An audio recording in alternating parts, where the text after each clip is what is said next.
அறுக்க அறுக்க சுரப்பது என்ன? அறுக்க அறுக்க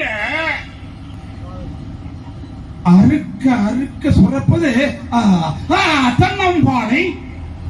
இறைக்க சுரப்பது? இறைக்க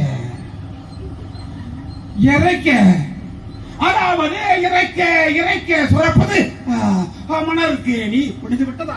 சந்தேகம் முடிந்து விட்டதா? இன்னும் இருக்கிறது சுவாமி. இன்னும் இருக்கிறதா? கறக்க சுரப்பது என்ன? முடிகிறதா சந்தேகம்? அதாவது கறக்க கறக்க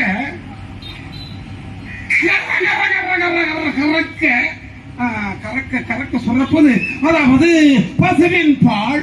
சுவாமி, அறுக்க சிறப்பது தென்னம்பாலை, இறைக்க சிறப்பது மணற்கேணி, கறக்க சிறப்பது பசுவின் பால். இன்னும் ஒரே ஒரு சந்தேகம் கேட்கிறேன் என்று தவறாக நினைக்க வேண்டாம். ஏனென்றால் உங்களை என் தந்தை என்று சொல்லி